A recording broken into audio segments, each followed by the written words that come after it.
Aí galera, mais um método que eu vou ensinando a vocês aí, ó. Vou dar uma enfermeada no colheiro, olha aqui. Essa é a primeira vez que eu tô fazendo com o meu colheiro. Com esse colheiro que eu ganhei ontem. O que acontece? É um gaiolão com uma divisória, não sei se é pra vocês aí que eu coloquei uma divisória. Uma folha de caderno, cara. Uma folha de caderno. Aqui tá a fêmea. Um ninho e tal, meio improvisado aí. Tá meio escuro que a sala tá escura. Aí coloquei o colheiro do outro lado. Um ninho, entendeu? E no meio faço um furo na folha de caderno, entendeu? Tem muito colheiro que gosta, ele tá começando a aprender agora. Agora que tá vendo a fêmea ali, ó. Tá começando a gostar. Vamos ver se eu acerto com ele. De repente vocês acertam melhor com o colheiro de vocês. Só puxada muito boa que eu faço. Até para ir pro torneio, só que eu faço num voador menor. Viu?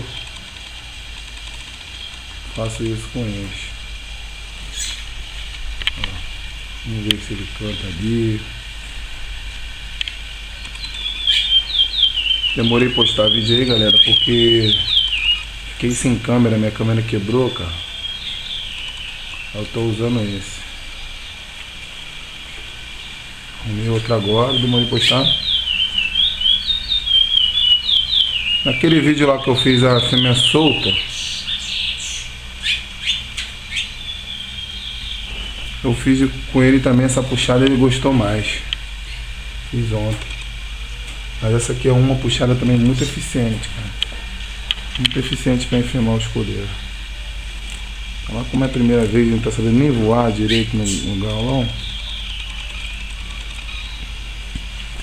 Tenho certeza que ele vai gostar também. Eu fiz um ninhozinho ali e tal.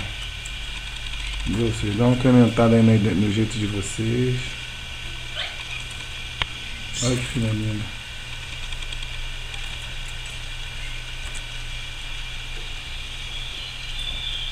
Falou, galera? Faz isso aí, vê o que dá. Tá bom? Em breve eu vou estar postando mais vídeo aí. Falou, abraço.